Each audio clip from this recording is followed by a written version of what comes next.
কত যত্নে পাখি তুমি, কাজল বরণ টিয়া, সময় হলে যাইবা চলে এই দুনিয়ার সব থুইয়া। আল্লাহু আকবার বলেন। আল্লাহ আইসো একা যাইবা একা,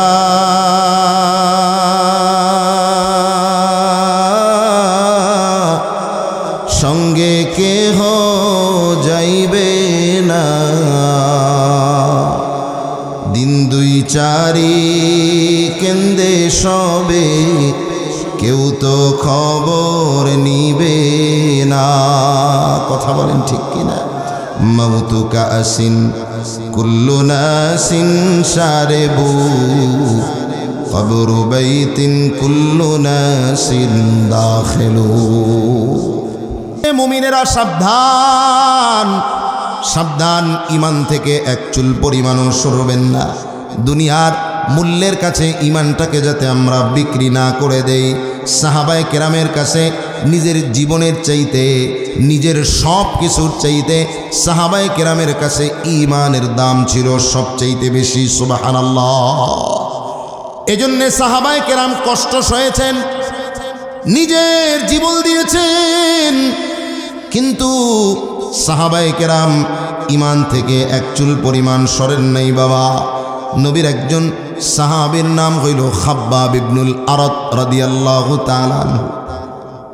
খাব্বাব ইবনুল আরত ৫-৬ জনের পরেই তিনি মুমিন হয়েছেন, ইসলাম গ্রহণ করেছেন।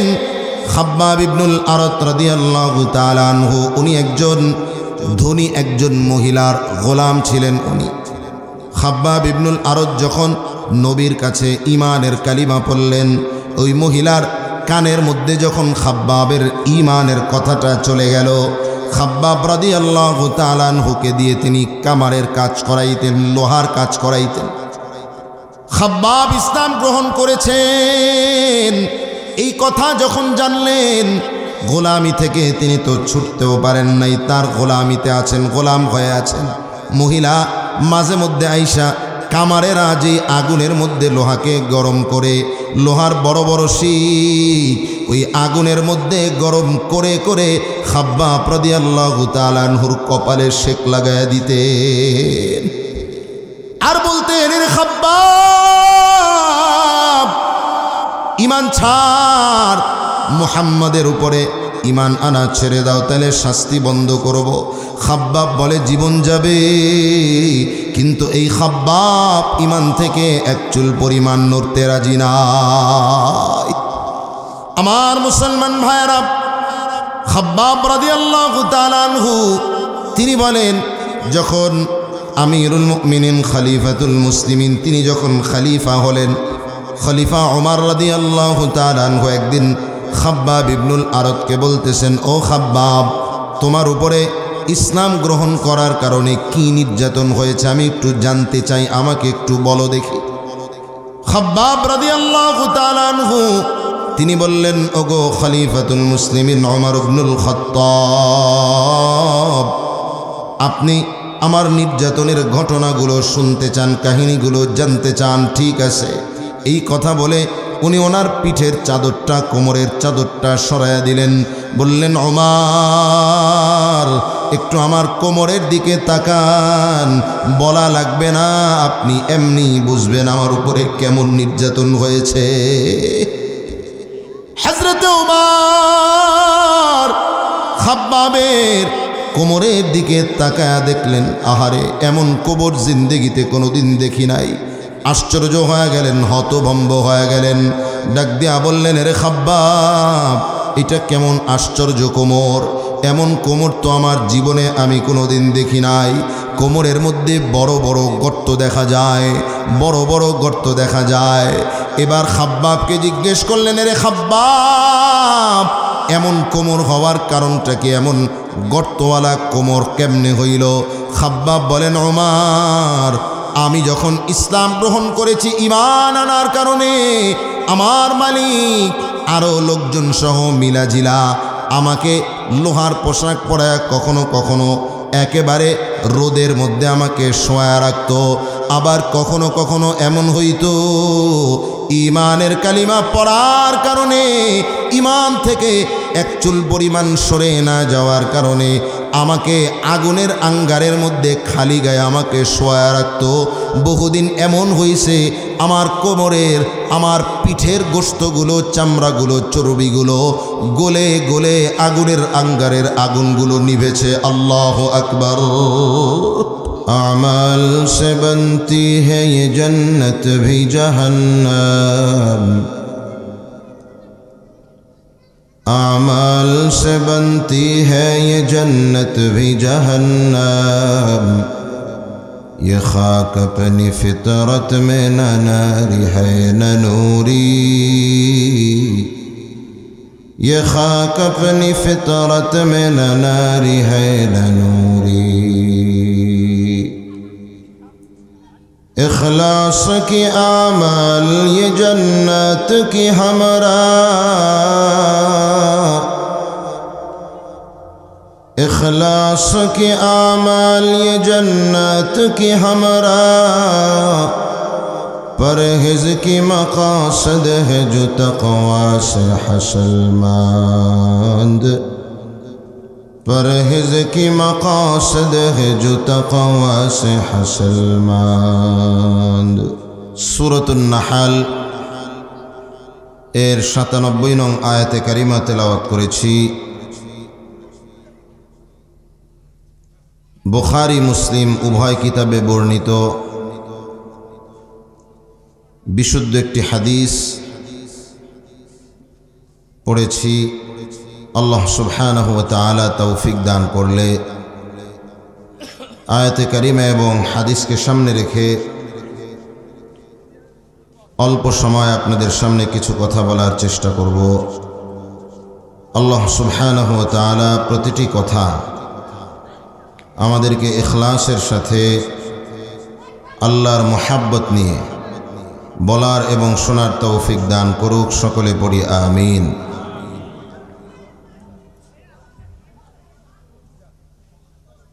আমি যে আয়াতে কারিমা তেলাওয়াত করেছি, আয়াতে কারিমার মধ্যে আল্লাহ সুবহানাহু ওয়া তাআলা বলেন, মান আমিলা সালিহাম মিন যাকারিন আও উনসা ওয়া হুয়া মুমিন فلنحيينه حياة طيبة ولنجزينهم أجرهم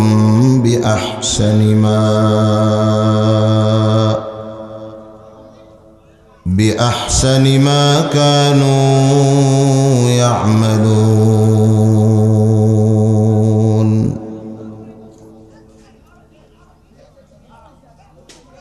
আমার ভাইয়েরা, একটু চুপ করতে হবে সবাইকে। এরকম যদি আপনারা কথা বলেন তাহলে আমরা কেমনে কথা বলবো? সবাই আল্লাহর জন্য ভেতরে ঢুকে যায়। এই মজলিস বড় দামি মজলিস, কথা বলেন ঠিক কিনা? এই মজলিসের চতুর্দিকে আল্লাহর ফেরেশতারা বেষ্টন করে আছে। আলহামদুলিল্লাহ বলেন। আল্লাহর ফেরেশতারা তালাশ করে কোথায় এ ধরনের মজলিস পাওয়া যায়, যেখানে আল্লাহর জিকির হয়, আল্লাহর বড়ত্ব, আল্লাহর কথাগুলো বলা হয়। যখন খুঁজে পায় তখন একজন আরেকজনকে ডাকে আর বলে, আসো এই মজলিসটাকে তারা নিজেদের পাখা দিয়ে আসমান পর্যন্ত ঘেরাও করে নেয়। সুবহানাল্লাহ পড়েন, সুবহানাল্লাহ।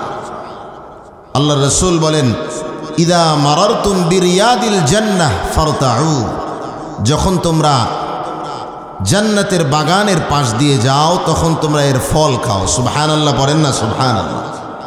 সাহাবায়ে কেরাম বললেন, জান্নাত তো আল্লাহ তাআলা আখিরাতে দিবেন, দুনিয়াতে আবার জান্নাতের বাগান কোথায় পাবো আর ফলই বা কেমন করে খাবো? রাসূলুল্লাহ সাল্লাল্লাহু আলাইহি ওয়াসাল্লাম সাহাবায়ে কেরামের প্রশ্নের জবাবে বলে দিলেন, আমার সাহাবীরা, দুনিয়াতে জান্নাতের বাগান কোথায়? আল্লাহর নবী বললেন, হালাকুদ যিকরি, জিকিরের মজলিস যেগুলো ওইগুলা হলো দুনিয়ার জান্নাতের বাগান। সুবহানাল্লাহ পড়েন, সুবহানাল্লাহ। তাইলে এই মজলিসগুলো সাধারণ কোনো মজলিস না, কথা বলেন ঠিক কিনা? আমার ভাইয়েরা, আমার আলোচনা শুরু করছি। আল্লাহ সুবহানাহু ওয়া তাআলা আমার তেলাওয়াতকৃত আয়াতের মধ্যে বলেন, আমার কোনো গোলাম মিন যাকারিন আও উনসা, চাই পুরুষ হোক কিংবা নারী হোক, আমিলা সালিহা, যদি নাকি আমলে সালেহ করে, যদি নাকি ভালো আমল করে, আমি আল্লাহ সুবহানাহু ওয়া তাআলা ওই বান্দাকে 2টা পুরস্কার দান করব। সুবহানাল্লাহ। আল্লাহ রাব্বুল আলামিন বললেন, গোলাম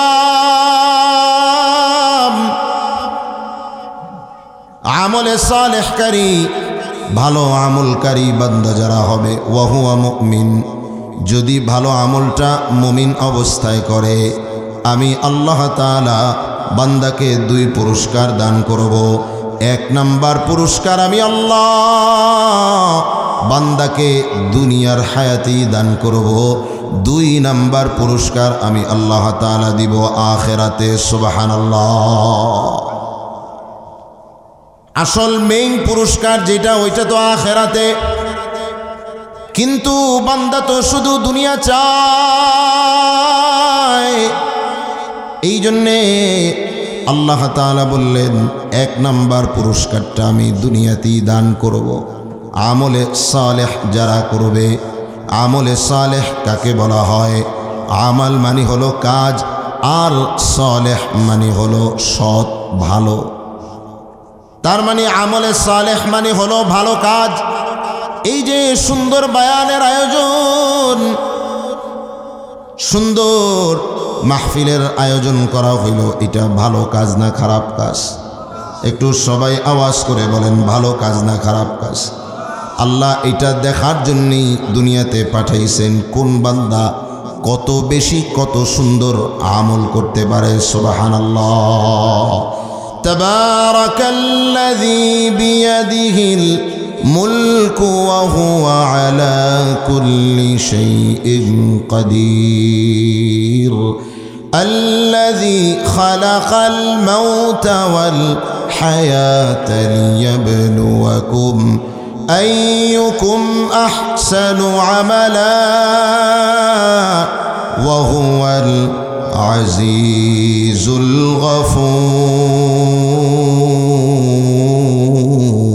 الغفور. الله رب العالمين বললেন, গোলাম আমি আল্লাহ রাব্বুল আলামিন মাউত এবং হায়াত 2টা জিনিস সৃষ্টি করলাম। মাউতও আল্লাহ বানাইছেন, হায়াতও আল্লাহ বানাইছেন। তবে হায়াতের আগে আল্লাহ তাআলা মাউতের কথা কেন বললেন? আমাদের হায়াত আগে না মাউত আগে? কথা বলে না। জন্ম আগে না মৃত্যু আগে? আগে জন্ম হয়, এরপরে মানুষের মরণ হয়। আল্লাহ তাআলা আয়াতে কারিমায় বলার ক্ষেত্রে বললেন, আল্লাযী খালাকাল মাউতা ওয়াল হায়াতা, আমি আল্লাহ মাউত এবং হায়াতকে সৃষ্টি করেছি। তার মানে আল্লাহ তাআলা বোঝাতে চাইলেন, বান্দা দুনিয়াতে আসছো, দুনিয়াতে তোমার জন্ম হয়েছে, তুমি শক্তিমান হয়েছো, ক্ষমতাওয়ালা হয়েছো। তার মানে এটা চিন্তা করার কোনো কারণ নাই। তোমার ক্ষমতা, তোমার সম্পদ, তোমার পাওয়ার তোমাকে স্থায়ী করবে না, না, বরং তোমাকেও একদিন মৃত্যুর পেয়ালা অবশ্যই পান করা লাগবে। কথা বলেন ঠিক কিনা? আমার ভাইয়েরা, এই জন্যে মরা আমাদের লাগবে। হায়াত যদিও আগে হয়, কিন্তু পৃথিবীতে প্রাণী মাত্রই তাকে মৃত্যুর স্বাদ গ্রহণ করা লাগবে। আল্লাহ তাআলা অল্প সময়ের জন্যে দুনিয়াতে পাঠাইলেন, কিন্তু দুনিয়াতে আল্লাহ এটা দেখার জন্যে পাঠিয়েছেন আমার কোন বান্দার আমল কত সুন্দর, আমার কোন বান্দার কাজগুলো হইল ভালো কাজ। সুবহানাল্লাহ পড়েন, সুবহানাল্লাহ। আল্লাহ তাআলা বলেন, ভালো কাজ যারা দুনিয়াতে করবে আমি আল্লাহ রাব্বুল আলামিন ভালো আমলকারী বান্দাদেরকে আমি আল্লাহ তাআলা দুই পুরস্কার দিব। এক নাম্বার পুরস্কার আমি আল্লাহ তাআলা দিব দুনিয়ায়, দুই নাম্বার পুরস্কার আমি আল্লাহ তাআলা দিব আখিরাতে। কি বলেন? পুরস্কার শোনার দরকার আছে না নাই? কষ্ট হবে আপনাদের অল্প সময় কথা বললে। আল্লাহ তাআলা কবুল করুক, পড়ে না আমি। কি পুরস্কার আল্লাহ তাআলা দিবেন? এক নম্বরে আল্লাহ রাব্বুল আলামিন বললেন, ফালানুহইয়ান্নাহু হায়াতান তাইয়্যিবা। এক নম্বরে আমি আল্লাহ তাআলা বান্দাকে হায়াতে তাইয়্যিবা দান করব। সুবহানাল্লাহ। ভালো আমলের এক নম্বর পুরস্কার হলো হায়াতে তাইয়্যিবা। হায়াতে তাইয়্যিবা কাকে বলা হয়? হায়াত মানে হলো জীবন, তাইয়্যিবা মানে হলো পবিত্র। হায়াতে তাইয়্যিবা মানে হলো পবিত্র জীবন। দেখেন না, আল্লাহর কাছে ওলামায়ে কেরাম যখন দোয়া করে মাঝে মাঝে বলে, মালিক আমার বাবাকে আপনি হায়াতে তাইয়্যিবা দান করে দেন। কথা কোন ঠিক কিনা? হায়াতে তাইয়্যিবা কাকে বলা হয়? মুফাসসিরিনে কেরাম তাফসীরের কিতাবের মধ্যে হায়াতে তাইয়্যিবার অনেকগুলো ব্যাখ্যা করেছেন। আমি আপনাদের সামনে দুই তিনটা ব্যাখ্যা করি, আলোচনা সামনের দিকে আগায় নিব। হায়াতে তাইয়্যিবার এক নাম্বার ব্যাখ্যা, আল্লাহ তাআলা যেন বললেন, গোলাম ফালানুহইয়ান্নাহু হায়াতান সাঈদাতান মুতমাইন্নাতান ফিদ দুনিয়া। আমি আল্লাহ তাআলা বান্দাকে দুনিয়াতে প্রশান্তির শান্তিময় একটা জীবন দান করব, যেই জীবনের মধ্যে অনর্থক কোনো পেরেশানি থাকবে না। সুবহানাল্লাহ। আমাদের জীবনে পেরেশানি আছে না নাই? টেনশন আছে না নাই? টাকার কোনো অভাব নাই, কিন্তু এরপরেও এমন টেনশনের কারণে বান্দার রাতের বেলায় ঘুম হয় না। আল্লাহ তাআলা বলেন, ওয়াজআলনা নাওমাকুম সুবাতা। ঘুম এটা আমি আল্লাহ তাআলা বান্দার ক্লান্তি দূর করার উপকরণ বানায় দিলাম। সুবহানাল্লাহ। বান্দা চাইলেই ঘুমাইতে পারে না, এমন অনেক আল্লাহর গোলাম আছে ডাক্তারের দোকান থেকে, ডাক্তারের কাছ থেকে প্রেসক্রিপশন নিয়া একটা দুইটা তিনটা দামি দামি ঘুমের পাওয়ারের ট্যাবলেট খায়, এরপরেও বান্দার রাতের বেলায় ঘুম হয় না। আবার এমনও অনেক আল্লাহর গোলাম আছে রিক্সা চালায় খায়, আল্লাহওয়ালার দরবারে যায়, তবলিগে যায়, ওলামায়ে কেরামের সংস্পর্শে যায়, অল্প কিছু ছোটোখাটো ব্যবসা করে খায়, কিন্তু আল্লাহর বান্দা বাড়িতে গিয়া ডাল আর আলু ভর্তা দিয়া ভাত খাইয়া এরপরে বালিশের সাথে মাথা লাগাইতে দেরি হয়। আল্লাহ তাআলা বান্দাকে শান্তির ঘুম দিতে এক মুহূর্ত দেরি করে না। তাহলে ঘুম কার দান? শান্তির জীবন দিতে পারেন কে? আমার মুসলমান ভাই, এই জন্যে আল্লাহ তাআলা বললেন, গোলাম নাম্বারে আমি আল্লাহ তাআলা বান্দাকে প্রশান্তিময় একটা জীবন দান করব, যেই জীবনের মধ্যে অন্তরের শান্তি পাওয়া যাবে। দুই নম্বরে আল্লাহ তাআলা আরেকটা পুরস্কারের কথা বলেন, যেটা এটার সাথে কিছুটা সম্পৃক্ত, সেটা হলো আর রিজকুল হালাল। কি বলেন?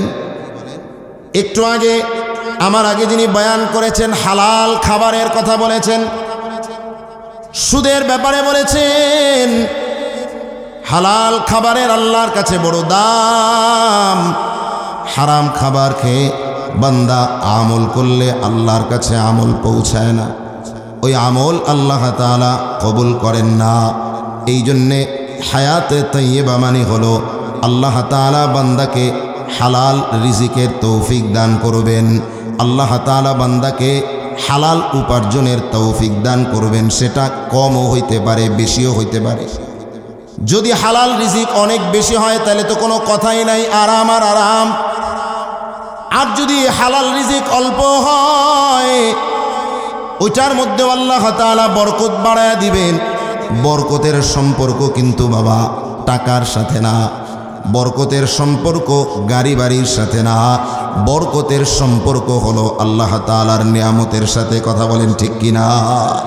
বরকত এমন এক জিনিস, আপনি দেখবেন কিছু মানুষ আছে অনেক টাকা কামায়, এরপরেও মাস শেষে দেখা যায় যে কিছু ঋণ করা ছাড়া তার সংসারের টানাটানি আর শেষ হয় না। কি বলেন, আসে না? নেই?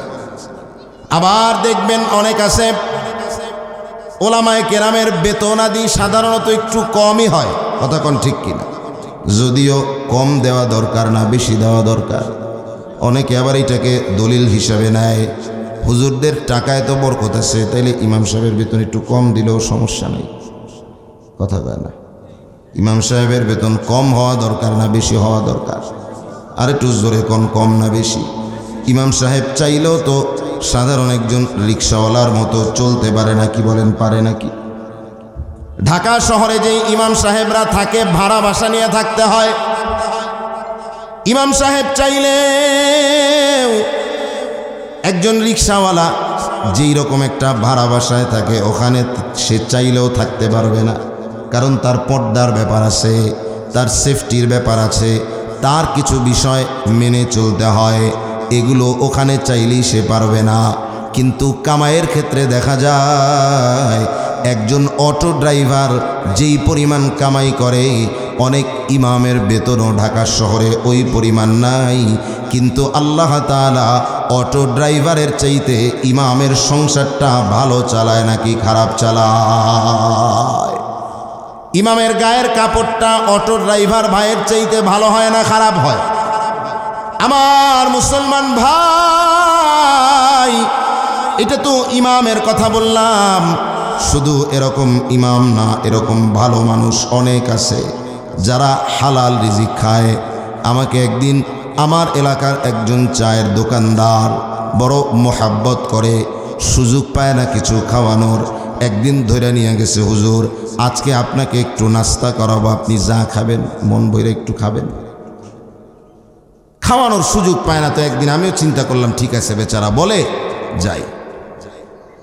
ছোট্ট একটা চায়ের দোকান চালায়, আমাকে নিজেই বলতেছে হুজুর আল্লাহর রহমতে বড় ভালো আছি, আলহামদুলিল্লাহ বলবেন না? নামাজ পড়ে, আল্লাহওয়ালার সাথে সম্পর্ক আছে, সোহবতে আহলুল্লাহ আছে, আল্লাহওয়ালার সাথে সোহবত আছে। এই মানুষটা আমাকে বলতেছে হুজুর এই যে ছোট্ট একটা চায়ের দোকান, মাসটা গেলে আমার অন্তত 60 থেকে 70 হাজার টাকা আমার খরচ আছে। কয় টাকা? 60 থেকে 70 হাজার টাকা আমার খরচ। কিন্তু আল্লাহ তাআলা আমার এই ছোট্ট চায়ের দোকানের মাধ্যমে আমাকে পরিপূর্ণ, আমার কোনো ঋণ নাই, আমার কোনো পেরেশানি নাই। সন্তানগুলো মাদ্রাসায় পড়ে, ছেলেটা মাদ্রাসায় পড়ে, মেয়েটা মহিলা মাদ্রাসায় পড়ে। আমার আল্লাহর রহমতে কোনো ঋণ নাই। মাস গেলে সুন্দরভাবে আল্লাহ তাআলা আমার পরিবারটাকে চালায় নেয়। সুবহানাল্লাহ। এটা কার দান? আরেকটু জোরে বলেন না, কার দান? চিন্তাও করতে পারবেন না বাবা, হালাল কামাইয়ের মধ্যে আল্লাহ তাআলা এইভাবেই বান্দাকে বরকত দেন।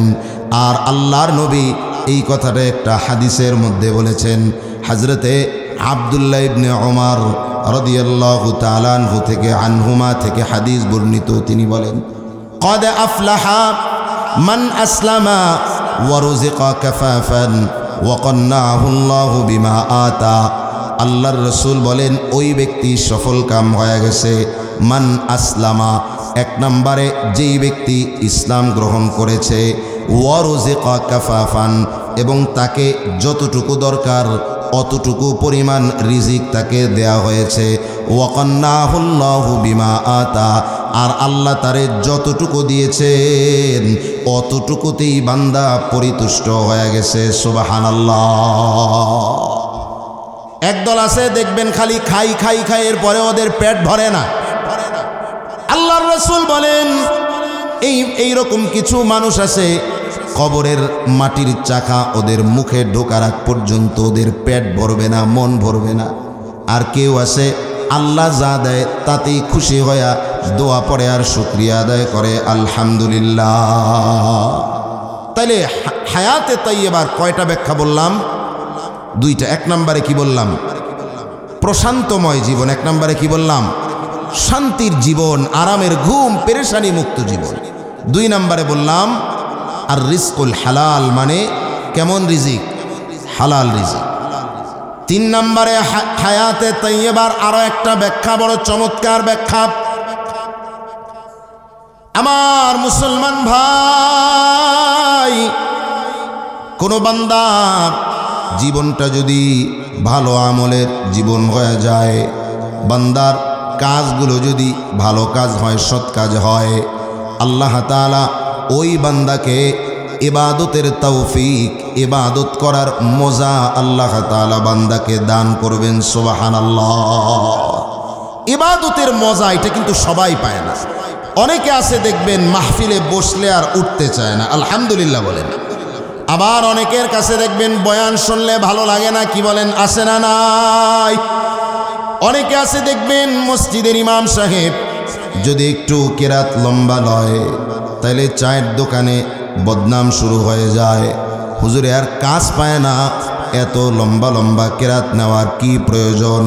সারাদিন খেয়াল আর কাম নাই, মানুষের বাড়ি খায় আর বড় বড় কেরাত লম্বা লয়, আসে না নাই? কারণ সে নামাজে দাঁড়াইলে মজা পায় না, কখন সে আবার মসজিদ থেকে বের হয়ে যাবে। সিজদায় গেলে সিজদার মধ্যে মজা নাই। আবার আল্লাহর এমন কিছু বান্দা আছে দেখবেন সিজদা দিলে পরে এমন মজা পায়। আমি একজন নও মুসলিমের কাছে শুনেছি, উনি বলেছেন, আমি যখন ইসলাম গ্রহণ করেছি, ঈমান আনার পর আমি যখন প্রথম সিজদাটা দিয়েছি, ওই এক সিজদার মধ্যে আমি এমন মজা পেয়েছি, আমাকে যদি সারা দুনিয়ারও মালিক বানায় দেওয়া হইতো, এক সিজদার মজা আমি সারা দুনিয়ার মালিকানায় পাইতাম না। এটা হলো ইবাদতের স্বাদ। কিছু মানুষ আছে দেখবেন মসজিদের ভেতরে ঢুকতে চায় না, কিছু মানুষ আছে দেখবেন মসজিদ থেকে বের হতে চায় না। কথা বলেন ঠিক কিনা? মসজিদে মুসল্লি খুঁজে পাওয়া যায় না। এলাকার মধ্যে মানুষ তো আলহামদুলিল্লাহ অনেক, কিন্তু আল্লাহই ভালো জানে ফজরের সালাতে মুসল্লির সংখ্যা কয়জন হয়। কি বলেন, কয়জন হয়? জানেন তো আপনারা কয় কাতার হয়? আপনাদের মসজিদে ফজরের মুসল্লি কয় কাতার? শরম লাগতেছে? এই মসজিদে কয়জন হয়?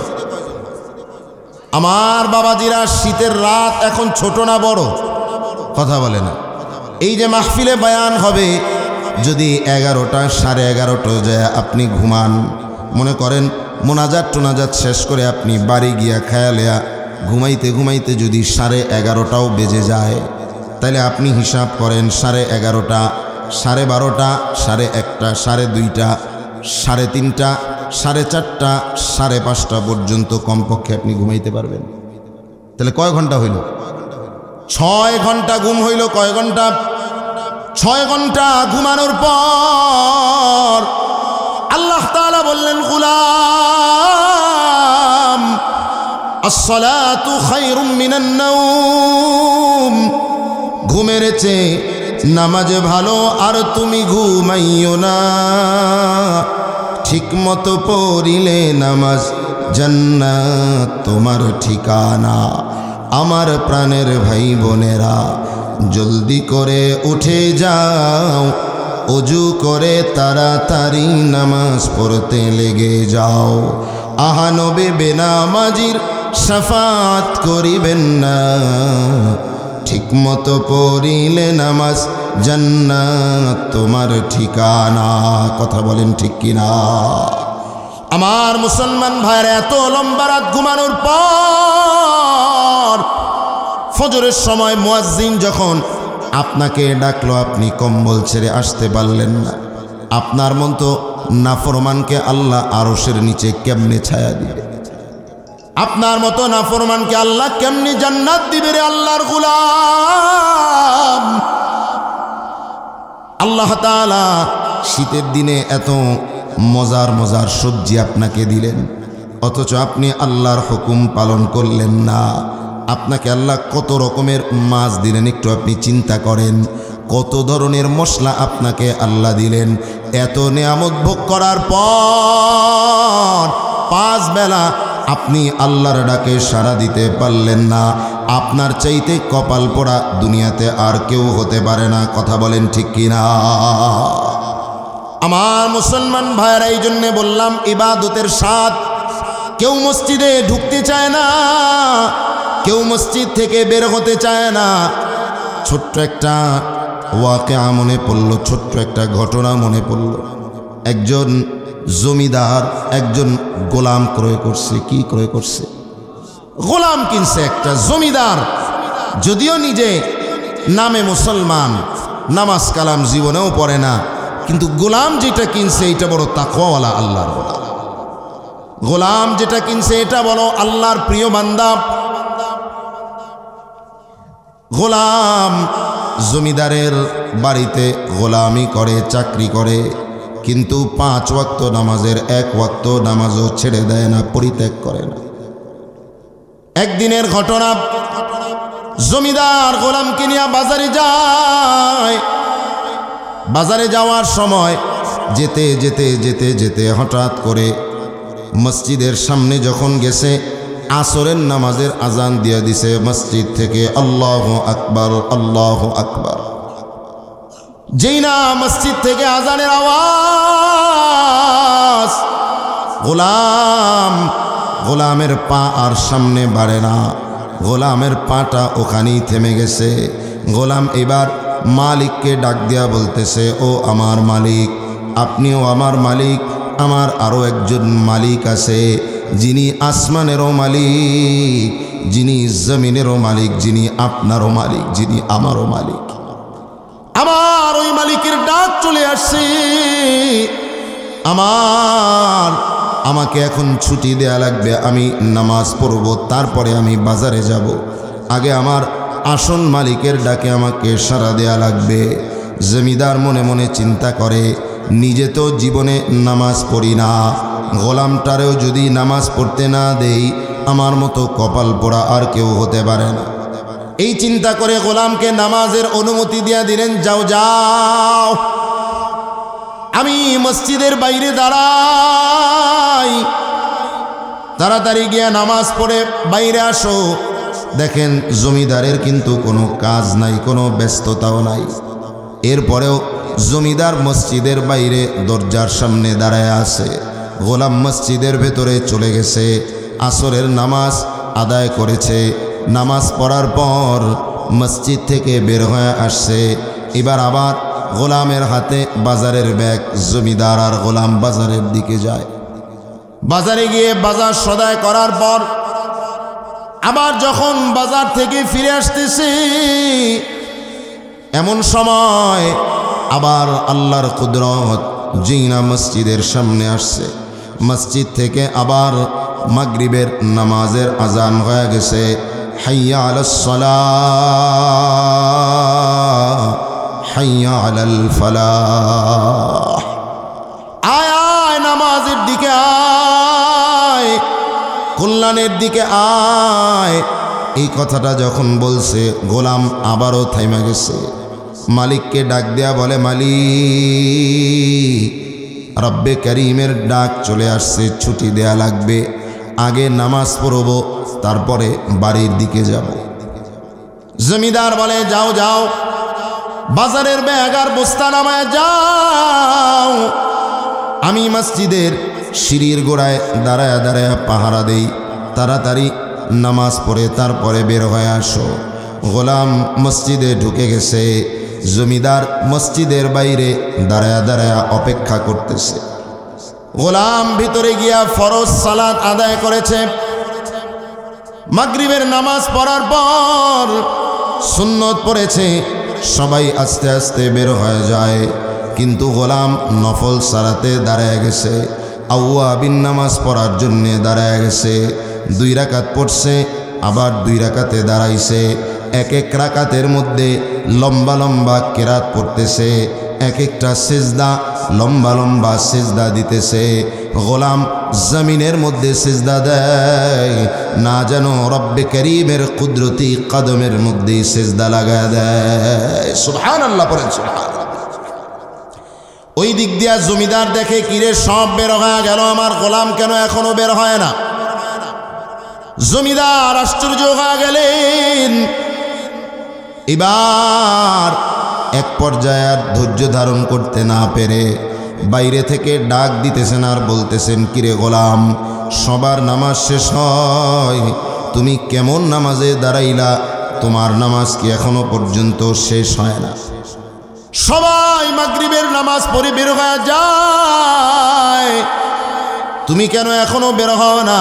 আয় আয়, আমি জমিদার কখন থেকে দাঁড়ায় আসি, তুই কি নামাজ বের করে মাগরিবের নামাজ আদায় করে এখনো কি বের হবি না? কতক্ষণ আর আমারে দাঁড় করায় রাখবি? গোলামকে যতইটাকে, গোলামের তো কোনো খবর নাই। এবার দীর্ঘ সময় যাওয়ার পর গোলাম এবার মসজিদের ভেতর থেকে আস্তে আস্তে বাইরে বের হয়ে আসছে। যেই না বাইরে পা দিছে, আর জমিদার ডেকে বলে, রে গোলাম, সবাই আরো কত সময় আগে মসজিদ থেকে নামাজ পড়ে বের হয়ে গেল, তুমি কেমন নামাজ পড়লা? তোমার এত দেরি হইল কেন? কে তোমারে মসজিদের মধ্যে আটকায় রাখলো? কে তোমাকে মসজিদের মধ্যে ধরে রাখলো?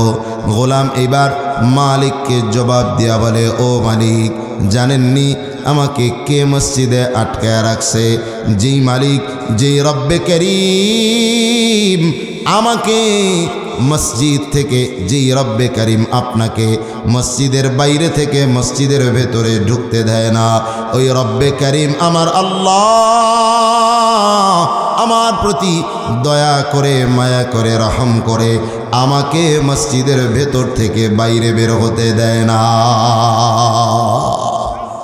আমাল সে বনতি হ্যাঁ ये जन्नत भी जहन्नम, आमाल से बनती है ये जन्नत भी जहन्नम, ये खाक अपनी फितरत में न रिहाए न नूरी,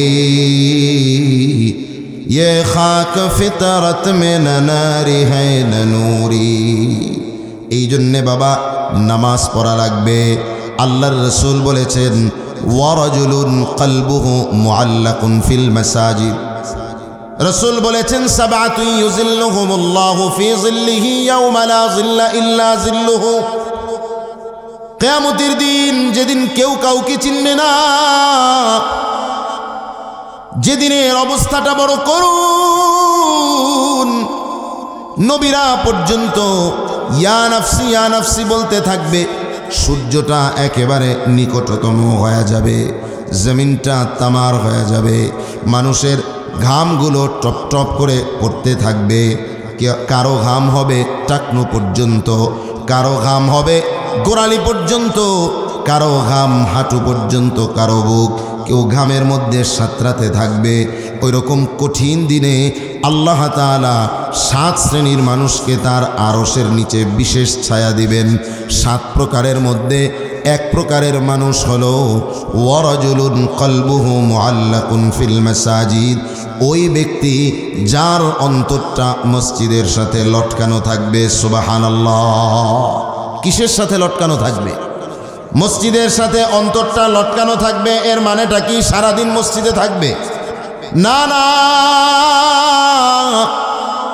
মসজিদের সাথে অন্তর লটকানো থাকবে তার মানে হলো বান্দা ফজরের নামাজ পড়ে বের হয়ে গেছে, কাজে বের হয়ে গেছে, দোকানওয়ালা দোকানদারি করতেছে, রিক্সাওয়ালা রিক্সা চালায়, চাকরিজীবী চাকরি করতেছে, কিন্তু মাথার মধ্যে টেনশন, মাথার মধ্যে এই চিন্তা আসে কখন আবার জোহরের আজান হয়ে যাবে, কখন আবার মুয়াজ্জিন জোহরের জন্য ডাক দিবে, আর আমি আমার দুনিয়ার কাজ ফালায়া দিয়া আল্লাহর ডাকে সাড়া দেওয়ার জন্য মসজিদে চলে যাব। সুবহানাল্লাহ।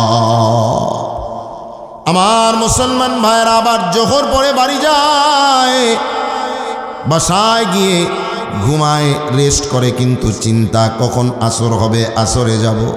আবার মাগরিব পড়ে যায়, খেলাধুলা করে, ঘোরাফেরা করে, তাও নামাজের চিন্তা। এশা পড়ে যায়, তাও আবার নামাজের চিন্তা। ঘুমায়, অ্যালার্ম দিয়া ঘুমায় যাতে করে ফজরের নামাজ মিস না হয়। আল্লাহর রাসূল বলেন, এরকম মসজিদের সাথে যার অন্তরটা লটকানো থাকবে, হাসরের ময়দানে আল্লাহ তাআলা তার আরশের নিচে বিশেষ ছায়ায় তাকে ছায়া প্রদান করবেন। সুবহানাল্লাহ। নামাজ যদি কেউ সঠিকভাবে আদায় করে, তার রিজিকের পেরেশানিও আল্লাহ তাআলা দূর করে দিবেন। সুবহানাল্লাহ বলেন, সুবহানাল্লাহ। আমরা নামাজ তরক করি কিসের কারণে? রিজিকের কারণেই তো, কথা বলেন ঠিক কিনা? কেউ দোকানদারি করার কারণে দেখে যে যখন আজান দিছে কাস্টমার তখন আরও দোকানের মধ্যে বেশি আসছে, কথা কন ঠিক কিনা? চিন্তা করে যে জামাতটা একটু পরে একা গিয়ে আদায় করবো না, আগে কাস্টমারগুলা বিদায় করি, কারণ এতগুলা কাস্টমার নামাজের পরে যদি আর না পাই, কথা কন ঠিক কিনা? পেসেঞ্জার একটা পাইছে, নিলে আর নামাজ পড়তে পারবে না, চিন্তা করে নামাজটা পরে পড়ি, আগে আমি একটুখানি আমার এই কাস্টমারটাকে বিদায় করি, এরপরে নামাজ পড়ি।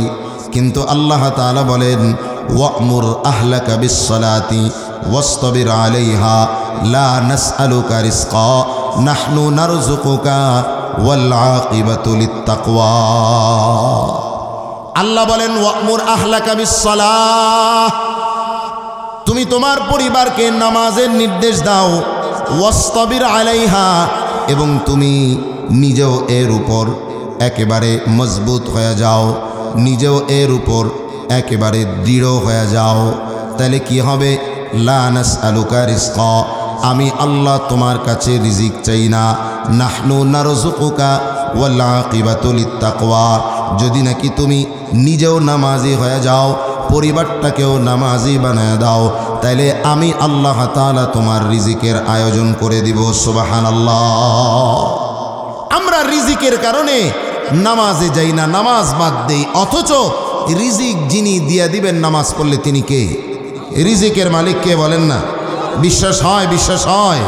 রিজিকের মালিক কে? আমার আল্লাহ।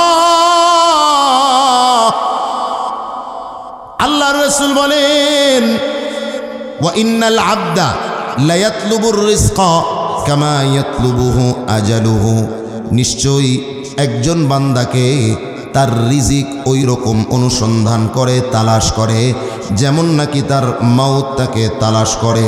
আল্লাহু আকবার পড়েন, আল্লাহু আকবার। মৃত্যু যেমন মানুষকে খুঁজে বেড়ায়, ঠিক তদ্রূপভাবে রিজিকও মানুষকে খুঁজে বেড়ায়। সুবহানাল্লাহ বলেন। এই জন্য আপনি রিজিকের পেছনে না দৌড়াইয়া আল্লাহর পেছনে দৌড়ান, আপনার রিজিকের ব্যবস্থা আল্লাহ তাআলাই করে দিবেন। রাসূলুল্লাহ সাল্লাল্লাহু আলাইহি ওয়াসাল্লামের কাছে একজন ইয়ামান থেকে 300 জন মানুষ আসছে মুসলমান হওয়ার জন্য। কতজন মানুষ? 300 জন মানুষ আল্লাহর নবীর কাছে আইসা ইসলাম গ্রহণ করেছে, মুসলমান হয়েছে।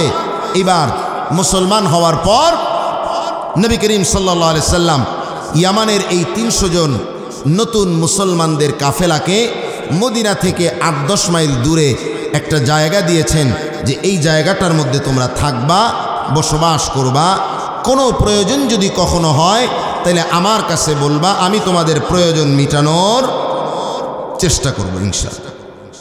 ঠিক আছে, মদিনার থেকে 8-10 মাইল দূরে কয়জন মানুষ থাকে? 300 জন মানুষের বিশাল কাফেলা।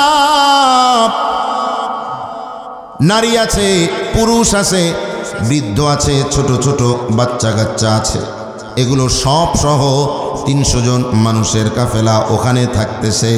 ওনাদের খাবার দাবারের আয়োজন হয় এইভাবে, ইয়ামান থেকে খাবার আনা হয়, ওই খাবার কয়েকদিন চলে, আবার ইয়ামানে লোক পাঠানো হয়, সেখান থেকে খাবার আনা হয়, এই খাবার দাবার চলে, আবার পাঠানো হয়, এভাবেই তাদের জীবন চলতেছে অনেক দিন যাবত।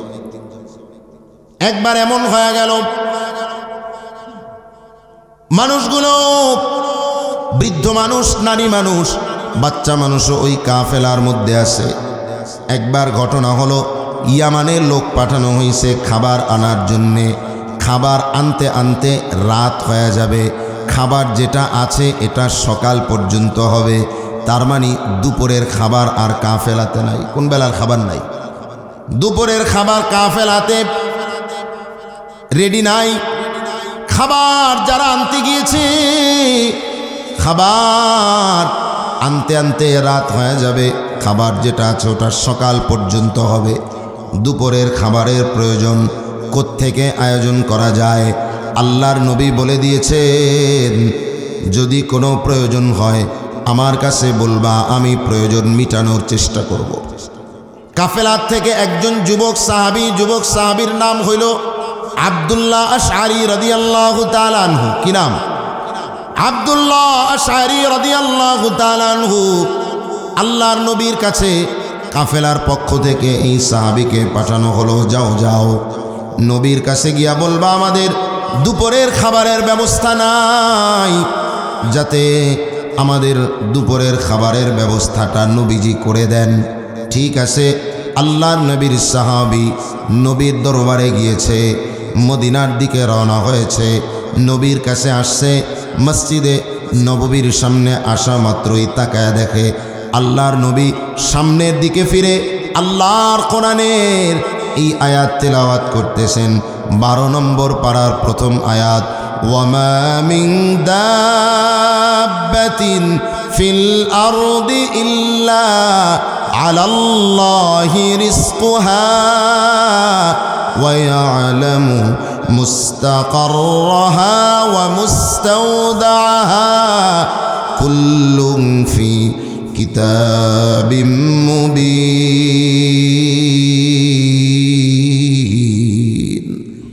আল্লাহ রাব্বুল আলামিন কোরআনে কারীমের মধ্যে বলেন, গোলাম ওয়ামা মিন দাব্বাতিন ফিল আরদি ইল্লা আলাল্লাহি রিজকুহা, পৃথিবীতে প্রাণী বলতে যা কিছু আছে সবার রিজিকের ব্যবস্থা যিনি করেন তিনি কে?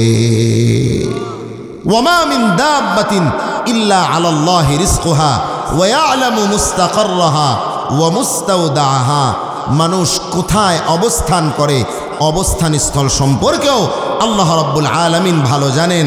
আল্লাহ তাআলা এই কথা বলার কারণ হচ্ছে, তোমার অবস্থান যেখানে তোমার রিজিক আল্লাহ তাআলা সেখানেই পাঠিয়ে দিবেন। সুবহানাল্লাহ পড়েন, সুবহানাল্লাহ। এই জন্য আল্লাহ তাআলা বান্দার অবস্থান স্থল সম্পর্কেও জানেন। আমার ভাইয়ারা, সাহাবী যখন এই আয়াতে কারিমা শুনলেন, ওনার মাথার মধ্যে চিন্তা চলে আসলো, আল্লাহর নবী কোরআনের আয়াত তেলাওয়াত করতেছেন, রিজিকের মালিক হইল আল্লাহ, আর আমার কাফেলার পক্ষ থেকে আমাকে রিজিকের জন্য পাঠানো হয়েছে কার কাছে? কথা বোঝেননি? কার কাছে পাঠানো হয়েছে? নবীর কাছে পাঠানো হয়েছে দুপুরের খাবারের জন্যে। কিন্তু রিজিকের মালিক কে? সাহাবীওয়ালা ঈমান, সাহাবীদের ঈমান, আল্লাহর উপরে আস্থা আর বিশ্বাস এত বেশি। নবীর সাহাবী আব্দুল্লাহ আশআরী রাদিয়াল্লাহু তাআলা আনহু, তিনি চিন্তা করলেন, হায় আমার আল্লাহ তাআলা বলেছেন রিজিকের মালিক হইল তিনি। নবীর কাছে আসলাম, নবী তেলাওয়াত করতেছেন, প্রাণী বলতেই যা আসে তাদের রিজিকের মালিক হইল আল্লাহ। তাইলে আমি নবীর কাছে কেন রিজিক চাইব? আমি নবীর কাছে খাবারের কথা বলবো না, আমি খাবারের কথা যার কাছে বলবো তিনি কে? এবার আল্লাহর বান্দার নবীর কাছে কিছু বলে নাই, কথাও বলে নাই, দেখাও করে নাই, আল্লাহর সাথে কানেকশন লাগায় দিছে। মালিক তুমি তো বলছো রিজিকের মালিক হইল তুমি আল্লাহ, তাইলে আমি নবীর কাছে কেন রিজিক চাইব না? না, আমি তোমার কাছে বললাম আল্লাহ আমাদের কাফেলার মানুষদের রিজিকের ব্যবস্থা তুমি করে দিও। আমাদের কাফেলার বৃদ্ধ নারী বাচ্চা অনেক মানুষ আছে, এই মানুষগুলোর খাবারের ব্যবস্থা তুমি করে দিও, কারণ রিজিকের মালিক আর কেউ নয়, রিজিকের মালিক হইল তুমি আল্লাহ। এই কথা বলে আব্দুল্লাহ আশআরী আবার কাফেলায় চলে গেছে। কাফেলার মানুষগুলো আব্দুল্লাহকে ডেকে বলে, আব্দুল্লাহ গেছিলানি নবীর কাছে বলে আসছনি? আব্দুল্লাহ আশআরী রাদিয়াল্লাহু তাআলা আনহু বললেন, হ্যাঁ, যার কাছে বলার দরকার তার কাছে বলে আসছি। আল্লাহু আকবার বলবেন না? আর একটু জোরে বলবেন না আল্লাহু আকবার? আব্দুল্লাহ আশআরী বলেন, হ্যাঁ হ্যাঁ, যার কাছে বলার প্রয়োজন তার কাছে বলে আসছি। এই কথা যখন বলছে সবাই তো মনে করছে নবীর কাছে বলে আসছে, কোনো সমস্যা নাই। ঠিক আছে, দুপুরবেলা খাবারের জন্য সবাই ওয়েট করতেছে, অপেক্ষা করতেছে। যুবকদের তো তেমন কষ্ট হবে না, নারীদের বড় কষ্ট হচ্ছে, বৃদ্ধ মানুষদের বড় কষ্ট হচ্ছে, ছোট ছোট বাচ্চারা না খেয়ে আছে, বড় কষ্ট করতেছে। সবাই দরজার দিকে তাকায় আছে, রাস্তার দিকে, এখনো কেন আসে না? আব্দুল্লাহকে বলে, কিরে আব্দুল্লাহ, তুমি কি নবীকে বলে আসো নাই? তুমি কি বলো নাই? বলে, হ্যাঁ, ওয়েট করো, খাবারের সময় খাবার চলে আসবে। সুবহানাল্লাহ। আব্দুল্লাহ আশআরী দিলে দিলে আল্লাহকে বলে, মালিক, তোমার কাছে বলছি, আমার বিশ্বাস হইল তুমি রিজিকের ব্যবস্থা করে দিবা। আব্দুল্লাহ আশআরী দোয়া করতেছে, মানুষগুলো অপেক্ষা করতেছে। করতে করতে হঠাৎ করে তাকায় দেখে দুইজন যুবক দুইটা ডেকচি নিয়ে চলে আসছে। একটা ডেকচির মধ্যে রুটি, আর একটা ডেকচির মধ্যে গোশত ভুনা। সুবহানাল্লাহ। দুইজন যুবক চলে আসছে, সবাই প্রচন্ড ক্ষুধার্ত, খাবার বন্টনে সবাই ব্যস্ত হয়ে পড়েছে।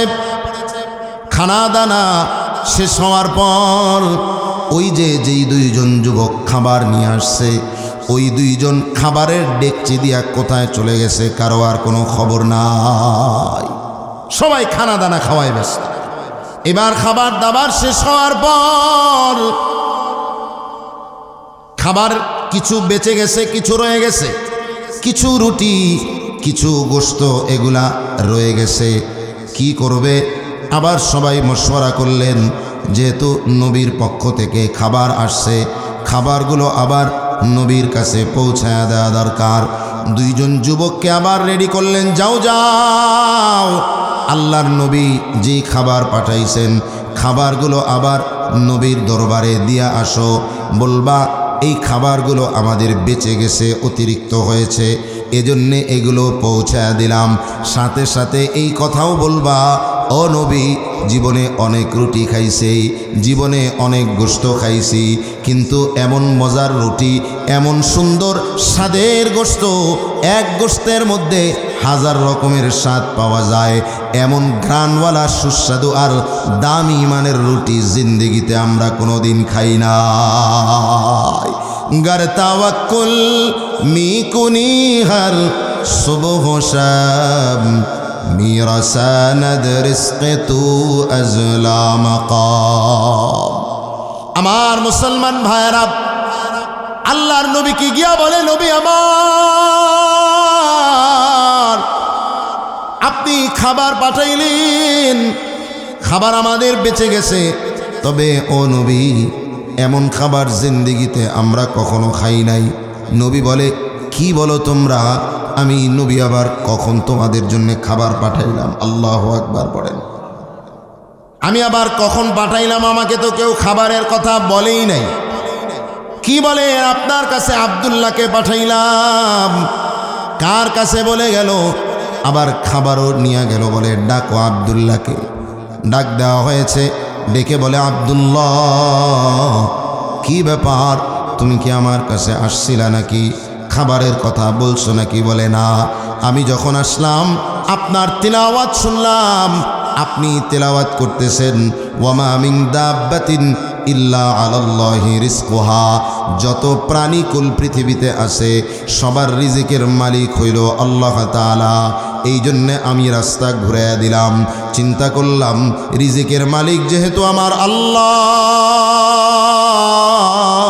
আপনার কাছে রিজিক কেন চাইব? আমি আমার আল্লাহর কাছে রিজিক চাইলাম। আমার আল্লাহ আমাদের জন্য দুপুরের খাবার পাঠিয়ে দিয়েছে। সুবহানাল্লাহ। আমার মুসলমান ভাইয়েরা, এই জন্য আল্লাহর রাসূল বলেছেন, লাউ আন্নাকুম তাতাওয়াক্কালুনা আলাল্লাহি হাক্কা তাওয়াক্কুলিহি লারাযাকাকুম কামা ইউরযাকুত তাইর। যদি তোমরা আল্লাহর উপরে তাওয়াক্কুল করার মতো করতেই পারো, তাইলে আল্লাহ তাআলা তোমাদেরকে এমনভাবে রিজিক দিবেন যেমন পাখিদেরকে আল্লাহ তাআলা রিজিক দেন। পাখিগুলো সকালবেলায় খালি পেটে বাইরে বের হয়ে যায়, বিকালবেলায় যখন যায় খালি পেট নাকি ভরা পেট, বিকালবেলায় ভরা পেটে আবার যায়। এই জন্য বলছিলাম আল্লাহ তাআলা বলেছেন ওয়া'মুর আহলাকা বিস-সালাতি ওয়াসতাবির আলাইহা লা নাসআলুকা রিজকা। আল্লাহ তাআলা বলেন তুমি নিজেও নামাজ পড়ো, পরিবারকে নামাজের নির্দেশ দাও, আমি তোমাদের কাছে রিজিক চাইব না, বরং এমন জায়গা থেকে তোমাদের রিজিক দিব। তাফসীর ইবনে কাসীরের মধ্যে আসছে তুমি ধারণাও করতে পারবে না, কল্পনাও করতে পারবে না। সুবহানাল্লাহ পড়েন সুবহানাল্লাহ। তাইলে 3 নাম্বার যেই ব্যাখ্যা করলাম হায়াতে তাইয়্যিবার, সেটা হইল আপনার ইবাদতের তৌফিক। কিসের তৌফিক বলেন না? ইবাদতের স্বাদ, ইবাদতের মজা। তাইলে ভালো আমল যদি বান্দা করে 1 নাম্বার পুরস্কার আল্লাহ তাআলা দিবেন দুনিয়ায়, আর সেই পুরস্কারের নাম হইল হায়াতে তাইয়্যিবা। আমার ভাইরা, তাইলে আমলে সালেহ করলে আল্লাহ তাআলা পুরস্কার দিবেন কয়টা? কথা কি আপনারা শুনছেন আমার? কয়টা পুরস্কার দিবেন? পুরস্কার 3টা না, পুরস্কার দিবেন 2টা। একটা হইল দুনিয়ায়, আরেকটা হইল আখিরাতে। দুনিয়াতে আল্লাহ তাআলা যেই পুরস্কার দিবেন সেটা হইল হায়াতে তাইয়্যিবা, পবিত্র জীবন। আর এই পবিত্র জীবনের ব্যাখ্যা করলাম কয়টা? 3টা। 2 নাম্বার পুরস্কার যেটা, সেটা তো আপনারা জানেন। আল্লাহ তাআলা বলেছেন ওয়ালা নাজজিয়ান্নাহুম আজরাহুম বিআহসানি মা কানু ইয়ামালুন। আমি আল্লাহ তাআলা 2 নাম্বারে যেই পুরস্কার দিব তোমাদের আমলের চাইতে অনেক অনেক অনেক দামি, সেটা হইল আমি আল্লাহ তাআলার জান্নাত। হাদিসে কুদসির মধ্যে আল্লাহর রাসূল বলেন, কথাটা হইল আল্লাহ তাআলার, রাসূল বলেছেন আ'দাততু লিইবাদিয়াস সালিহিন। আল্লাহ তাআলা বলেন আমি আমার গোলামদের জন্য এমন সুন্দর জান্নাতের ব্যবস্থা করে রেখেছি, মা লা আইনুন রাআত ওয়ালা উযুনুন সামিআত ওয়ালা খাতারা আলা কলবি বাশার, যেটা বান্দারা কোনোদিন চোখে দেখে নাই, এমন সৌন্দর্যের কথা কানেও শোনে নাই, এমন সৌন্দর্য বান্দা কখনো কল্পনাও করতে পারে নাই। সুবহানাল্লাহ বলেন সুবহানাল্লাহ। তাইলে এইটা করার জন্যে আমলে সালেহ করা লাগবে, ভালো কাজ করা লাগবে। আর ঈমানের পরে সবচেয়ে গুরুত্বপূর্ণ ভালো কাজ যেটা, সেটা হচ্ছে নামাজ কায়েম করা। সেটা কি কায়েম করা? সবাই বলেন না, কি কায়েম করা? নামাজ কায়েম করা। নামাজ কায়েম করার মানে এটা না যে সপ্তাহে 1 দিন গিয়া মসজিদে হাজিরা দিয়ে আসবে। কি বলেন? নামাজ কায়েম এটাকে বলা হয়। মাসে 1 দিন গিয়া কোনো রকম আপনি হাজিরা দিবেন, অথবা কেউ মারা গেলে জানাজায় শরীক হবেন, এটাকে নামাজ কায়েম বলা হয় না। নামাজ কায়েম তো হলো 5 ওয়াক্ত নামাজ সময় মতো মসজিদে গিয়ে আদায় করা। কথা বলেন ঠিক কিনা? পাশাপাশি নামাজের সুন্নাত, ওয়াজিবাত, মুস্তাহাব্বাত এগুলোকেও সঠিকভাবে আদায় করা। আমরা অনেকে আছে নামাজ পড়ি কিন্তু এখনো পর্যন্ত আমাদের তিলাওয়াতে কালাম শুদ্ধ না। কি বলেন, আসে না নাই? কি বলেন, আসে না নাই? 50 বছর হয়ে গেছে নামাজ পড়ি, এখনো পর্যন্ত তেলাওয়াত শুদ্ধ করতে পারি নাই। ইমাম সাহেব একের পর এক আসে যায়, কিন্তু কোনোদিন ইমাম সাহেবকে গিয়া বলি নাই হুজুর একটু তেলাওয়াতটা শুদ্ধ করে দেন, হুজুর একটু আমাকে আপনার কাছে একটু কোরআন পড়তে চাই, একটু কোরআনটা শিখান যাতে আমার নামাজটা ঠিক হয়। নামাজ কায়েম করার মানে হলো খুশু এবং খুদুর সাথে নামাজ পড়া। অনেকে নামাজও পড়ে আবার দোকানের হিসাবও করে। কি বলেন, আসে না নাই? নামাজ পড়ে, নামাজের মধ্যে দুনিয়ার সব চিন্তা এটাও নামাজের মধ্যে করে না। না, আল্লাহ তাআলা বলেন হাফিজু আলাস সালাওয়াতি ওয়াস সালাতিল উসতা ওয়া কুমু লিল্লাহি কানিতিন। আল্লাহ বলেন নামাজ কায়েম করো, নামাজের হেফাজত করো, বিশেষ করে মধ্যবর্তী নামাজের। ওয়া কুমু লিল্লাহি কানিতিন, আর আল্লাহর জন্যে একনিষ্ঠভাবে দাঁড়িয়ে যাও। আল্লাহর সামনে যখন দাঁড়াইবা তখন যেন তোমার দুনিয়ার আর কোনো কথা মাথার মধ্যে যাতে না আনতে হয়, এমনভাবে আল্লাহর সামনে দাঁড়ানো লাগবে। কথা বলেন ঠিক কিনা? এই যে হাতটা দেই, এই হাতটা দেওয়ার মানে কি? আমাদের এক ওস্তাদ বলেছেন হাত এইভাবে দিলাম মানে হচ্ছে দুনিয়ার সব কোন দিকে ফালায়া দিলাম, পিছনে ফালায়া আমি রব্বে করিমের সামনে দাঁড়ায় গেলাম। আমার ভাইয়েরা, সাহাবায়ে কেরামের নামাজের অবস্থাটা ছিল এমন। যাই হোক, কথা আমার এই দিক থেকে একটু লম্বা হয়ে গেছে। আল্লাহ তাআলা যে আমাদেরকে আমলে সালেহ করতে বলেছেন, মাঝখানে একটা শর্ত দিয়েছেন। এই শর্তটার নাম হলো ওয়াহুয়া মুমিন। ঈমানের সাথে, ইখলাসের সাথে ভালো আমল করতে হবে। আমাদের অনেকে আমরা এমন আছি, আমরা তো নামাজ পড়ি কিন্তু আমাদের ঈমানের মধ্যে কামালিয়াত নাই। কথা বলেন ঠিক কিনা? ঈমানের মধ্যে পরিপূর্ণতা নাই। আমাদের ঈমান আমরা টাকার কাছে কখনো কখনো বিক্রি করে দেই। কথা বলেন ঠিক কিনা? এই জন্যে রাসূলুল্লাহ সাল্লাল্লাহু আলাইহি সাল্লাম বলেছেন, হযরতে আবু হুরায়রা রাদিয়াল্লাহু তাআলা আনহু থেকে একটি হাদিস বর্ণিত, তিনি বলেন, বাদিরু বিল আ'মালি ফিতানান কাকিতাইল লাইলিল মুজলিমি ইউসবিহুর রাজুলু ফিহা মুমিনান ওয়া ইউমসি কাফিরান ওয়া ইউমসি মুমিনান ওয়া ইউসবিহু কাফিরান। আল্লাহর রাসূল বলেছেন, এমন একটা সময় আসার পূর্বে, ফিতনা দুনিয়াতে আসার পূর্বে তোমরা আমলের মাধ্যমে নিজেদেরকে অগ্রগামী করো। এমন একটা সময় আসবে যখন অন্ধকার রাতের ন্যায় তসবির দানার মতো, এক হাদিসে আসছে, তসবির সুতা ছিঁড়ে গেলে টপ টপ করে যেমন একটার পর একটা তসবির দানা পড়তে থাকে, কিয়ামতের আগে এমন একটা সময় আসবে যখন একের পর এক দুনিয়াতে ফিতনা আসতেই থাকবে। কথা বলেন ঠিক কিনা? সেই সময় কি বাকি আছে নাকি চলে আসছে? আমার ভাইয়েরা, আল্লাহর রাসূল বলেছেন, এই ফিতনার সময়ে আমি 10 মিনিটের মধ্যে শেষ করে দিব। আপনারা অধৈর্য হইতেছেন মনে হয়। 10 মিনিটের মধ্যে কথা শেষ করবো ইনশাআল্লাহ।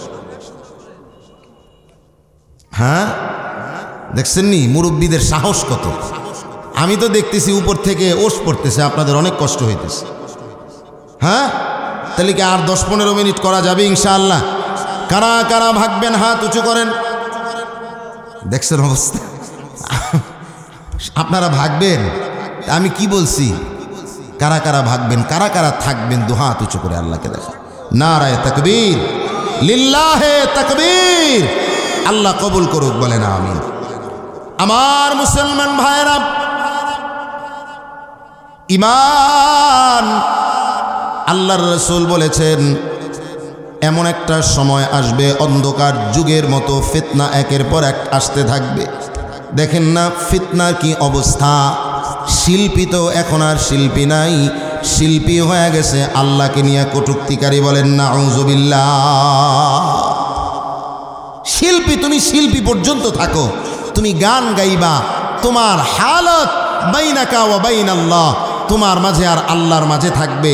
তুমি কি জান্নাতে যাইবা না জাহান্নামে যাইবা, আল্লাহ ওইটা ফয়সালা করবেন। তোমাকে তো আমরা কিছু বলি নাই, কিন্তু তুমি আমার আল্লাহকে নিয়ে যখন কটূক্তি করবা, আমার রাসূলকে নিয়ে, কোরআনকে নিয়ে যখন বাজে মন্তব্য করবা, বাংলাদেশের যুবকদেরকে বইলা দেওয়া লাগবে না তোমার বিরুদ্ধে আন্দোলন করার জন্যে। এরা এমনি তোমার আস্তানা ভাঙার জন্য রেডি হয়ে যাবে। কথা বলেন ঠিক কিনা? আমার মুসলমান ভাইরা, আপনারা দেখেছেন, ওই ভাষা আমি মুখে আনতে চাই না। আল্লাহকে নিয়ে কি কথা বলছে সে। সূরা নাস নিয়ে আমি দেখলাম একটা বক্তৃতায় সে বলতেছে, কুল আউযু বিরব্বিন নাস মালিকিনো নাস, নাউজুবিল্লাহ, বলেন নাউজুবিল্লাহ, ইলাহিনো নাস। সে বলতেছে যে আল্লাহ এত নাস কেন কইছে, তার মানে আল্লাহ নাচতে কইছে। নাউজুবিল্লাহ, বলেন নাউজুবিল্লাহ। আরো বিশ্রী ভাষায় সে কথা বলেছে। বাংলাদেশের 258 জন বুদ্ধিজীবী আবার এই বাউল নামক ফাউলের পক্ষে অবস্থান নিয়ে আপনার কি বলে এটাকে বিবৃতি দিয়েছে। আমি এই সমস্ত বুদ্ধিজীবী আর রাজনৈতিক নেতৃবৃন্দকে বলতে চাই, আপনাদেরকে পরিষ্কার করা লাগবে, আপনারা আমার আল্লাহর পক্ষে নাকি ফাউল বাউল এই আবুলের পক্ষে। কথা বলেন ঠিক কিনা? যে যার সাথে সম্পর্ক থাকবে হাসরের ময়দানে কিন্তু তার সাথেই তার ওঠা লাগবে। কথা বলেন ঠিক কিনা? আমার মুসলমান ভাইয়েরা, এই জন্য বড় কঠিন জামানা, বড় কঠিন হালাত। আল্লাহকে নিয়ে কটূক্তি করে, আবার নিজের বড় মুসলমানও দাবি করে। এনাকে আবার পিসাব মহারাজ আবুল সরকার। নাউজুবিল্লাহ, বলেন নাউজুবিল্লাহ। আমার মুসলমান ভাইয়েরা, আল্লাহর নবী এই জন্য বললেন, এমন একটা অবস্থা হবে ফিতনার, মানুষ সকালে থাকবে ইমানদার, বিকালে হয়ে যাবে বেঈমান, বিকালে থাকবে ইমানদার, সকাল করবে আবার বেঈমান হিসেবে। ইয়াবিউ আহাদুহুম দীনাহুম বিআরাজিম মিনাদ দুনিয়া, মানুষগুলো তাদের দিন তাদের ঈমানকে দুনিয়ার সামান্য মূল্যের কাছে বিক্রি করে দিবে। বলেন নাউযুবিল্লাহ। ঈমান টাকায় বিক্রি হয় আপনারা জানেননি? কারো ঈমানের দাম 1 কোটি টাকা, কারো ঈমানের দাম বাবা 5 লাখ টাকা, কারো ঈমানের দাম 1 লাখ টাকা, কারো ঈমানের দাম 1000 টাকাও কারো ঈমান বিক্রি হয়। এটা দেখবেন, নির্বাচনটা একটু কাঁচাইলে দেখবেন ঈমান কেমনে বিক্রি হয় আর না হয়। কথা কোন ঠিক কিনা? আমার মুসলমান ভাইয়েরা, এই জন্যে সাবধান, নিজের দিন, নিজের আমানত, নিজের ঈমানটাকে যাতে বিক্রি না করেন। কারণ এতটুকু ঈমানের কত দাম। আমি যে হাদিসটা খুতবার মধ্যে পড়েছি, ঈমানের দামটা এই হাদিস থেকে শোনা যায়। হযরতে আনাস রাদিয়াল্লাহু তাআলা আনহু থেকে হাদিস বর্ণিত। হযরতে আনাস বলেন, আল্লাহর নবী সাল্লাল্লাহু আলাইহি ওয়াসাল্লাম বলেছেন, ইয়াখরুজু মিনান নারি মান ক্বালা লা ইলাহা ইল্লাল্লাহ ওয়া ফি কলবিহি ওয়াজনু শাঈরাতিন মিন খায়র। আল্লাহর নবী বলেন, কিয়ামতের ময়দানে আল্লাহ তাআলা ফয়সালা করবেন, জান্নাতীদেরকে জান্নাতে দিয়ে দেয়া হবে, জাহান্নামীদেরকে জাহান্নামে দিয়ে দেয়া হবে। এবার জাহান্নামীরা জাহান্নামের মধ্যে জ্বলতে থাকবে।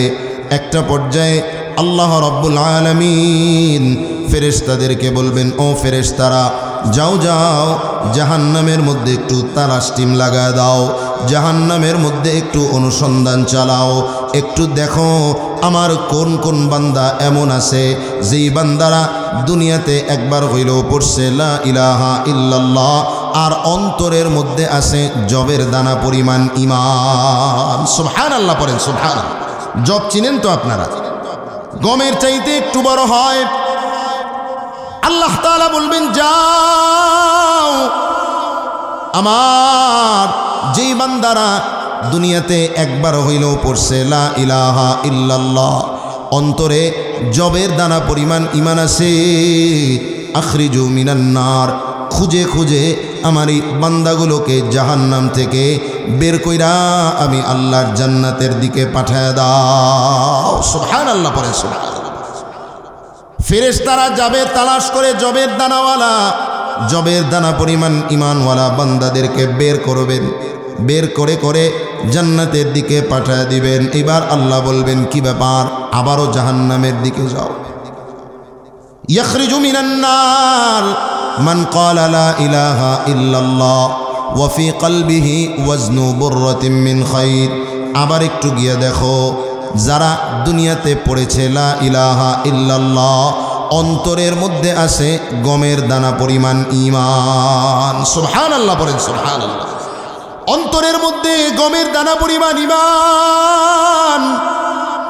এইরকম যে বান্দাগুলো আছে, এই বান্দাগুলোকে জাহান্নামের মধ্যে একটু তালাশ করো, তালাশ করে করে করে করে আমার এই বান্দাগুলোকে জাহান্নাম থেকে বের করে জান্নাতের মধ্যে দিয়ে দাও। এবার আল্লাহর ফেরেশতারা গমের দানা পরিমাণ ঈমানওয়ালা বান্দাদেরকেও তালাশ করবেন। তালাশ করে করে খুঁজে খুঁজে গমের দানা পরিমাণ ঈমানওয়ালা বান্দাদেরকেও বের করে করে আল্লাহ তাআলার ফেরেশতারা জান্নাতের দিকে ঢুকায় দিবেন। সুবহানাল্লাহ। ফেরেশতারা শেষ হয়ে গেছে? বলে হ্যাঁ, গমের দানা পরিমাণ ঈমানওয়ালা যারা ছিল এদেরকে বের করে ফেলছি, সব জান্নাতের দিকে ঢুকায় দিছি। আল্লাহ তাআলা ফেরেশতাদেরকে বলবেন, আবার যাও যাও, এবার একটু খুঁজে খুঁজে দেখো, আখরিজু মিনান নার মান ক্বালা লা ইলাহা ইল্লাল্লাহ ওয়া ফি কলবিহি ওয়াজনু যাররাতিন মিন খায়র। তাকা দেখো, গমের দানাও না, জবের দানাও না, জাররা পরিমাণ ঈমানওয়ালা আমার যেই বান্দাগুলো জাহান্নামে আছে, এই বান্দাগুলোকে খুঁজে খুঁজে বের করে আমি আল্লাহর জান্নাতের দিকে পাঠায় দাও। জাররা কাকে বলা হয়?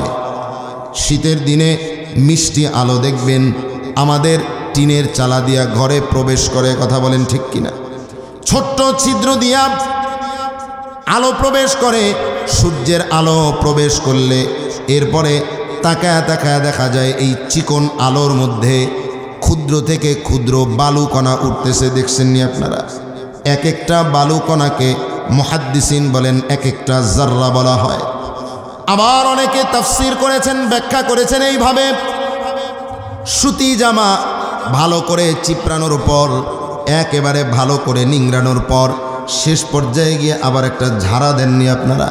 ঝাড়া দিলে পরে ক্ষুদ্র থেকে ক্ষুদ্র কিছু পানির ছিটা ওই কাপড় থেকে বের হয়। মুহাদ্দিসিন বলেন এক একটা ক্ষুদ্র পানির ছিটাকে এক একটা জাররা বলা হয়। সুবহানাল্লাহ।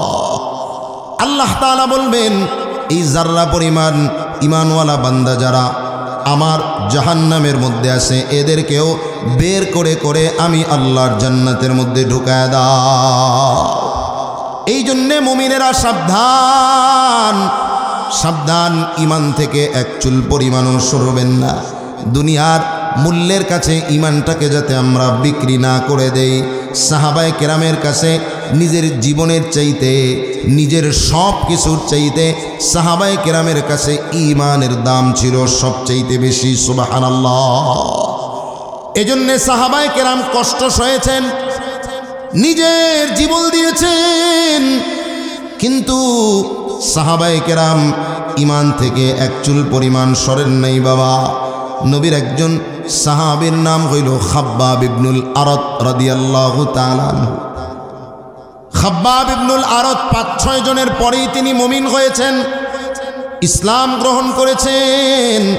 খাব্বাব ইবনুল আরত রাদিয়াল্লাহু তাআলা আনহু উনি একজন ধনী একজন মহিলার গোলাম ছিলেন। উনি খাব্বাব ইবনুল আরত যখন নবীর কাছে ঈমানের কালিমা পড়লেন, ওই মহিলার কানের মধ্যে যখন খাব্বাবের ঈমানের কথাটা চলে গেল, খাব্বাব রাদিয়াল্লাহু তাআলা আনহুকে দিয়ে তিনি কামারের কাজ করাইতেন, লোহার কাজ করাইতেন। খাব্বাব ইসলাম গ্রহণ করেছেন, এই কথা যখন জানলেন, গোলামি থেকে তিনি তো ছুটতেও পারেন নাই, তার গোলামিতে আছেন, গোলাম হয়ে আছেন। মহিলা মাঝে মধ্যে আইসা কামারেরা যে আগুনের মধ্যে লোহাকে গরম করে, লোহার বড় বড় শিক ওই আগুনের মধ্যে গরম করে করে খাব্বাব রাদিয়াল্লাহু তাআলা আনহুর কপালে শেক লাগায়া দিতেন, আর বলতেন, রে খাব্বাব ঈমান ছাড়, মুহাম্মাদের উপরে ঈমান আনা ছেড়ে দাও, তাহলে শাস্তি বন্ধ করব। খাব্বাব বলে জীবন যাবে, কিন্তু এই খাব্বাব ঈমান থেকে এক চুল পরিমাণ নড়তে রাজি নাই। আমার মুসলমান ভাইরা, খাব্বাব রাদিয়াল্লাহু তাআলা আনহু তিনি বলেন, যখন আমিরুল মুমিনিন খলিফাতুল মুসলিমিন তিনি যখন খলিফা হলেন, খলিফা ওমর রাদিয়াল্লাহু তাআলা আনহু একদিন খাব্বাব ইবনুল আরতকে বলতেছেন, ও খাব্বাব, তোমার উপরে ইসলাম গ্রহণ করার কারণে কি নির্যাতন হয়েছে আমি একটু জানতে চাই, আমাকে একটু বলো দেখি। খাব্বাব রাদিয়াল্লাহু তাআলা আনহু তিনি বললেন, ওগো খলিফাতুল মুসলিমিন ওমর ইবনুল খাত্তাব, আপনি আমার নির্যাতনের ঘটনাগুলো শুনতে চান, কাহিনীগুলো জানতে চান, ঠিক আছে। এই কথা বলে উনি ওনার পিঠের চাদরটা, কোমরের চাদরটা সরাইয়া দিলেন, বললেন, ওমর একটু আমার কোমরের দিকে তাকান, বলা লাগবে না, আপনি এমনি বুঝবেন আমার উপরে কেমন নির্যাতন হয়েছে। হযরত ওমর খাব্বাবের কোমরের দিকে তাকায়া দেখলেন, আহারে, এমন কোমর জিন্দেগিতে কোনোদিন দেখি নাই। আশ্চর্য হয়ে গেলেন, হতভম্ব হয়ে গেলেন, ডাক দিয়া বললেন, রে খাব্বাব, এটা কেমন আশ্চর্য কোমর, এমন কোমর তো আমার জীবনে আমি কোনোদিন দেখি নাই। কোমরের মধ্যে বড় বড় গর্ত দেখা যায়, বড় বড় গর্ত দেখা যায়। এবার খাব্বাবকে জিজ্ঞেস করলেন, রে খাব্বাব, এমন কোমর হওয়ার কারণটা কি, এমন গর্তওয়ালা কোমর কেমনে হইল?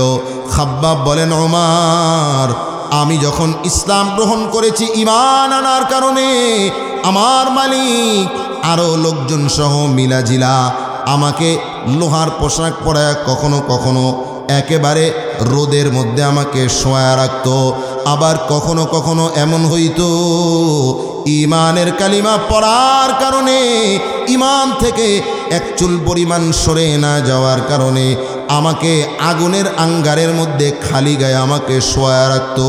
বহুদিন এমন হয়েছে আমার কোমরের, আমার পিঠের গোশতগুলো, চামড়াগুলো, চর্বিগুলো গলে গলে আগুনের আঙ্গারের আগুনগুলো নিভেছে। আল্লাহু আকবার। এরপরেও আমি ঈমান থেকে এক চুল পরিমাণ সরি নাই।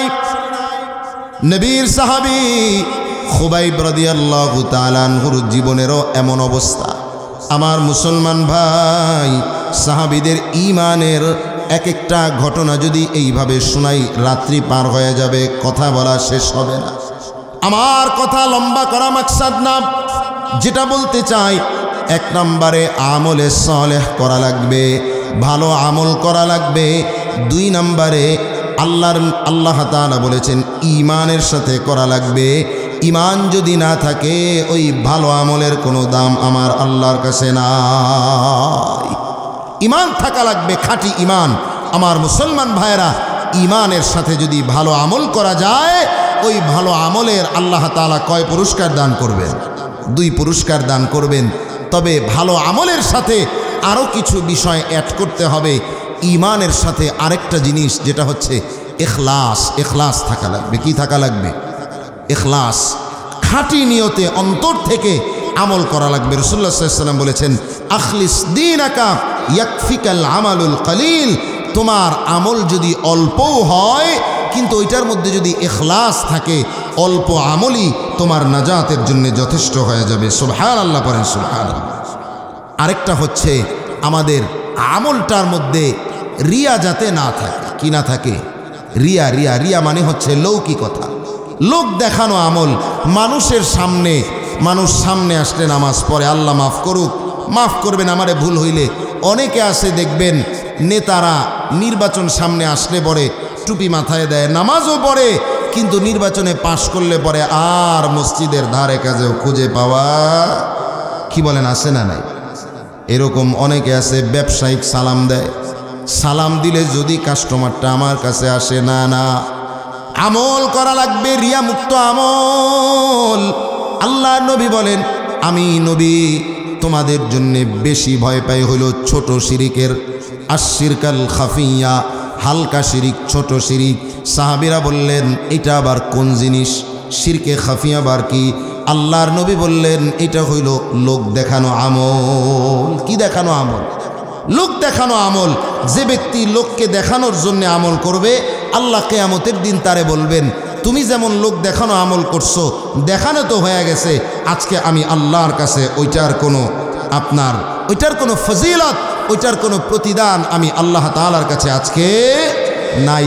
আরেকটা হইল ভালো আমলের জন্য যেটা শর্ত, সেটা হচ্ছে আপনার সুন্নত তরিকায় হওয়া। কোন তরিকায় হওয়া? সব আমলের মধ্যে রাসূলুল্লাহ সাল্লাল্লাহু আলাইহি ওয়াসাল্লামের সুন্নাত থাকা। আপনি নামাজ পড়ছেন, আপনার রুকুটা রাসূলুল্লাহর সুন্নাত অনুযায়ী হয় না। আপনি সিজদা করছেন, আপনার সিজদা আল্লাহর নবীর সুন্নাত অনুযায়ী সিজদা হয় না। আল্লাহর নবীর হাত উঠানো, নবীর হাত বাঁধা, নবীর দাঁড়ানো, এগুলো সে অনুযায়ী হয় না। তাইলে এই আমলেরও দাম আপনি আল্লাহর কাছে পাবেন না। আপনার আমলটা আল্লাহর কাছে দামি হওয়ার জন্যে আমলটা হইতে হবে কার তরিকায়? রাসূলুল্লাহ সাল্লাল্লাহু আলাইহি ওয়াসাল্লামের তরিকায়। বলে এই তরিকা কাদের কাছ থেকে শিখব? এই তরিকা শেখানোর জন্যেই তো আল্লাহর রাসূল ওয়ারাসাত দিয়ে গেছেন, ওয়ারিস বানিয়ে গেছেন। ইন্নাল উলামা ওয়ারাসাতুল আম্বিয়া, ইন্নাল আম্বিয়া লাম ইউওয়ারিসু দিনারা ওয়ালা দিরহামা। আল্লাহর রাসূল বলেন, ওলামায়ে কেরাম এরা হচ্ছে নবীর ওয়ারিস। নবীরা দিনার দিরহামের ওয়ারিস করেন না, তারা দ্বীনের ওয়ারিস বানান। এই জন্যে ইমাম সাহেব আছেন, ওলামায়ে কেরাম আছেন, তবলিগে যাবেন, হক্কানি আল্লাহওয়ালা যারা, হক্কানি মাশায়েখ যারা, তাদের কাছে যাবেন। তারা আপনাদেরকে সহি নামাজ, সহি ইলম, সহি আমল শিক্ষা দেবেন। ওই সহি আমল করে যদি আমার জিন্দেগি পরিচালনা করা যায়, তো আমার দুনিয়াও সফল, আখিরাতও সফল ইনশাআল্লাহ। আল্লাহ সুবহানাহু ওয়া তাআলা যে কথাগুলো আমরা বললাম, প্রত্যেকটি কথার উপরে আমাদেরকে আমল করার তৌফিক দান করুক। সকলে পড়ি আমিন।